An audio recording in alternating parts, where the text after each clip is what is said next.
Welcome to episode 3 of Model Airport Reviews. I've returned from my vacation and it's time to review your model airports again. Be sure to comment down below 2 of your favorite airports featured in this episode, as they will progress to the grand finale episode at the end of this season. Now please fasten your seatbelt, sit back, relax and enjoy this model airport review. This is Riser International Airport, located in Norway. A model airport featuring a small terminal, which he probably built himself, with 3 aircraft stands, one of which suitable for wide-body airlines, where he's placed this lovely SAS Airbus A350. He has cleverly designed that single wide-body stand can also fit 2 narrow-body aircraft, like you see over here. Some cool features on this airport are that there is an actual fuel hose coming from the fuel truck going down to the aircraft wing. On all of the jet bridges, which are probably the ones from Herpa Wings, he added some advertising, and on the left side of his airport he added some scenery and advertising, and some place for tiny general aviation aircraft. Overall, we're looking at a cleverly designed and nice looking model airport to start with. And in my opinion, definitely grand finale worthy. Here is Taufkirchen International Airport, located in Munich, Germany.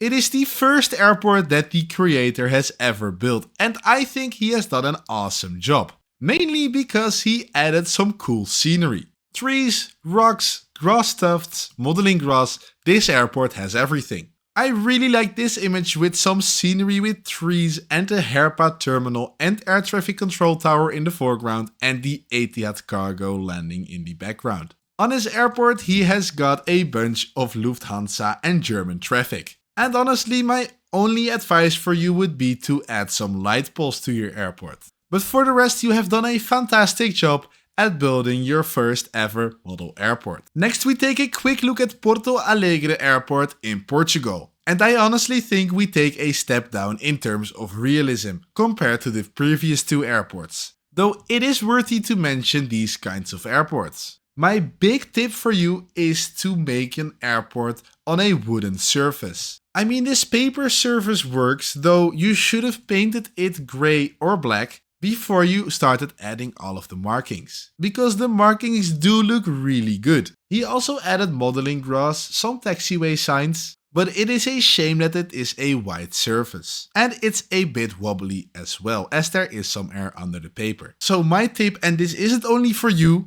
is that if you can, buy a wooden plank and build your airport on there. It will look neater, less wobbly than this paper version, and add the markings like you did here on the paper airport. I think you will build a fantastic and realistic model airport. Next we go to Belgium, to Leuven International Airport, where we've got this fantastic looking 1:500 scale airport. People, you have really stepped up your game since last seasons, as we have an incredible grand finale worthy airport right here in front of us. Let's slowly go through the image from left to right. Starting with an ATC tower and then a small terminal with some nice looking modeling grass on the top. Then further right I think we have a hotel, as I think this is the Marriott logo. And what I find really cool that he added are these road signs, which are exactly the same in real life Belgium. Also, on the side of his airport he put some tiny advertising of, for example, Transavia, and I think these flags are a very cool addition as well. Then going to the airside we see that he has 3 remote stands. Then in front of which is a terminal which is some MDF wood, I think, with an insect on the top of it. And he has these folded buildings. Also, his airport features a tiny cargo section with a really nicely looking self-built cargo terminal. And what I like most about this are the floodlights, which he has also built himself, and they look really nice. So nice that I would love to add these floodlights to my own airport as well. The only thing that is missing on his airport is ground service equipment. He has a few, but I think if you invest in some more ground service equipment and cones, you will bring your airport even more alive. Though I do want to show you this final image because it is simply incredible. The cargo terminal with the setting sun in the background. Really an outstanding picture. Great job. And everyone, be sure to comment down below whether you think Leuven International deserves a spot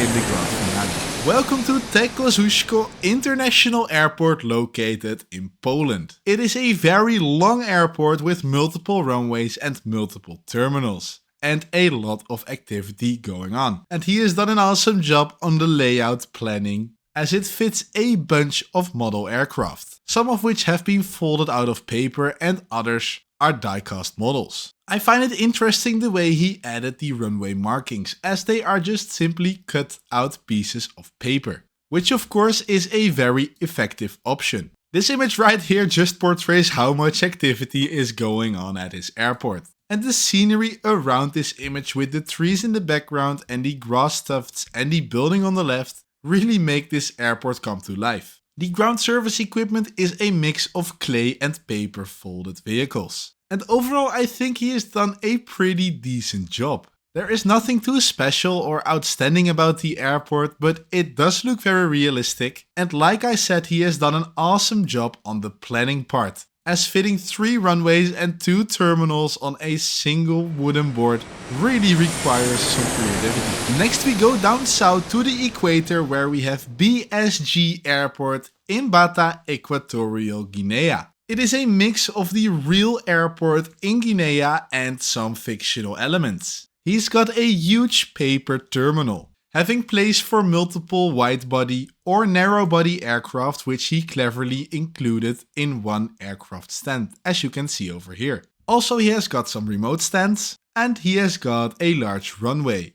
I am not too sure what this A380 is doing and where it is going. And when we take a look farther up, we see that he is actually extending the airport with another runway and a small ramp on the left here. And also the airport continues with a cargo section and a military section all the way on the top. He's done a cool job on the landside part, where he has a parking lot, a nice sign welcoming passengers to the airport, and also signs pointing to the check-in. I am really interested in how the extension part is going to look like once it's fully finished, but it's already looking quite good. And my overall opinion on the airport is that it's a very complete model airport. I think when you have some more aircraft models, you can add more action and therefore realism to the airport. But for now, you have already done a fantastic job. Next we go to Bratislava Airport in Slovakia, and it seems to be on display somewhere. So I am not too sure whether he built it himself, but if he has done so, he has done a great job, as particularly the terminal and all of the buildings around it look fantastic. I think that the terminal is built out of some cardboard or paper, and it is looking very neat. Also on the landside part is a huge parking lot without any cars. So in terms of vehicles, they could invest a little by adding more ground service equipment also on the roads here and around the aircraft and also on the land side of things. Though it's a very cool replica of the actual Bratislava airport. We're going to the USA to St. Joseph International Airport. The airport features a single terminal and 2 runways. The first thing that I notice and I am curious about is what this empty space is and what the reason for it is. Can't you extend the terminal or add some remote stands over here to fit more models? And the same goes over here. On the left it says VIP, but there aren't any models. So I assume this is a VIP parking, but you don't have any private jets yet. Overall, planning wise, I think you could have fitted way more models onto this airport. And even if you don't have all of the models yet, plan for as many models as you can fit on your airport, so in the end it will look best. Though there are also some things which I very much like about this airport, like this ILS box. Though make sure to make these poles stand upright. And he has got a lovely windsock on the edge of the runway. The terminal looks decent, and around all of the aircraft is a bunch of GSE, which seems to be from Gemini jets. You could have done these red markings a bit neater like we have seen at previous airports, so be sure to take your inspiration from that. These red danger zones are generally a bit bigger, and they really mark a zone around the aircraft where it would be unsafe to stand inside when the anti-collision lights are on, because an engine is running, for example. So better planning, better airport layout planning, and some neater markings would really top up the realism on this airport. Moving on to Malaysia, where we have Melati Airport in Kuala Lumpur. And the first thing you notice here, of course, is the lit up terminal. This is the first airport of this season where we see airport lighting, and I love it. It's really awesome to see the see-through terminal with an actual interior and very nice lighting. Therefore, for me, this airport earns the badge Best Lighting. Next to the terminal, the airport looks very neat as well. The ground markings are complete and drawn very nice. Around all of the aircraft is a bunch of ground service equipment. Though planning wise, I am curious how this Malaysia Airlines is going to push back, and the same goes for this aircraft on the right here. Though on the other side, this is a way to fill up some empty space and fit as many aircraft on his airport. So even though it might not be the most realistic with getting in and out when there is a big aircraft behind it, it does optimize all of the space. On the side he also has a runway, and next to that is another little building with a lit up ATC tower. And there is so much detail on this tower in terms of antennas, and also on the building is a bunch of detail. I'm curious whether you've built this yourself or whether you've bought it. Anyway, it looks very cool. This is Tirana International Airport in Albania. It's an airport which I previously already reviewed,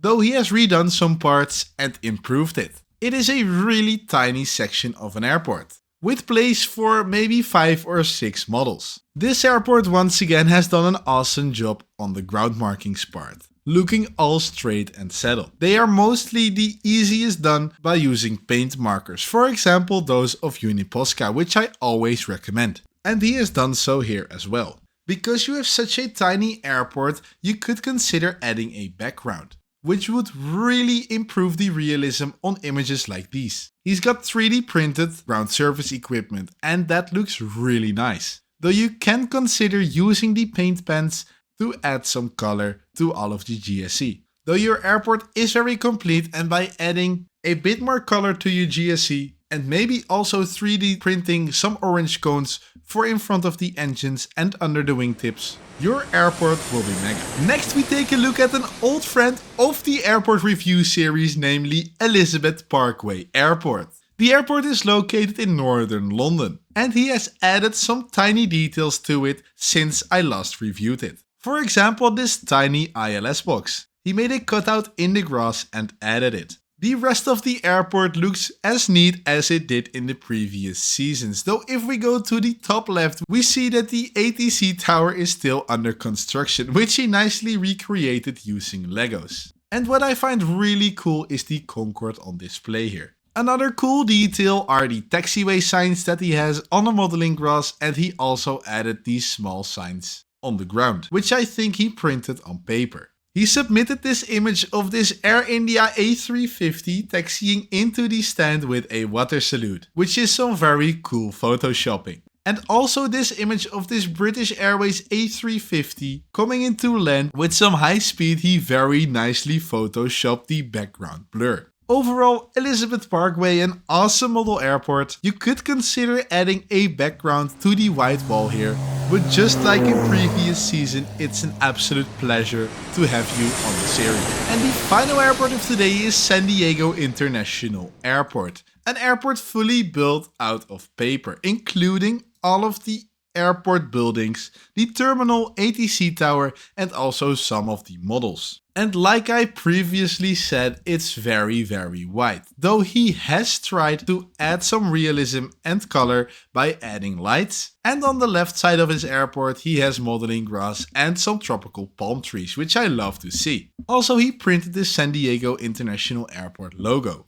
You can also consider to print some advertisements, airline logos, and stick them on the terminals. And also you can print some windows, which you can also stick to the buildings. And that's it for today. Thank you for watching all the way to the end of this video. It's now your job to comment down below which 2 model airports deserve to be in the grand finale. The most liked comments will get their spot. So be sure to comment and like down below. That's it. Thank you for watching. Please consider to like and subscribe, and then I will see you in the next video.